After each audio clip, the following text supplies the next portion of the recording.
વિસ્તારમાં રહેતા રાજસ્થાની મારવાડી સરગરા સમાજ દ્વારા ધૂળેટી પર્વની અનોખી રીતે ઉજવણી કરવામાં આવી। ધૂળેટી રાજસ્થાની સમાજ માટે એક ઉત્સાહભર તહેવાર હોય છે, જેમાં સમાજના અલગ અલગ રીત રિવાજ પણ જોડાયેલા હોય છે। એવી જ એક સરગરા સમાજ દ્વારા પરંપરાગત ધૂળેટીના દિવસે એટલે કે હોળીના 6 મહિના પહેલા જન્મ થયેલા પુત્ર કે પુત્રીને ધૂળેટીના દિવસે સમાજ લોકો એકત્ર થઈને સમાજના લોકો સમાજ વ્યક્તિના ઘરે જઈને જન્મ થયેલો પુત્ર કે પુત્રી એના ઉપર ઘર આંગણે જઈ વધામણા કરવામાં આવે છે અને મારવાડી ભાષામાં ઢૂંઢ પણ કહેવામાં આવે છે અને સવારના લોકો મોટી લાકડી અને સોંગ વગાડીને રાજસ્થાની ભાષામાં ગીતો ગાઈ વધામણા કરતા હોય છે અને સમાજ માટે આ તહેવાર ખૂબ જ ઉત્સાહથી ઉમંગથી ઉજવતા હોય છે અને મારવાડી ભાષા ફાગણના ગીતો પણ ગાતા હોય છે।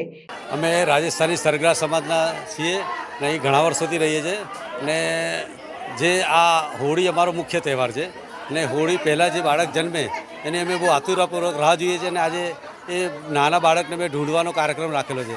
તો સમાજના જેટલા બાળક હોય નવા જન્મેલા એમને આપણે ઢૂંઢવાનો આખો કાર્યક્રમ રાખેલો। સમાજના બધા લોકો ભેગા થયા છે। ભરતભાઈ સરગરા।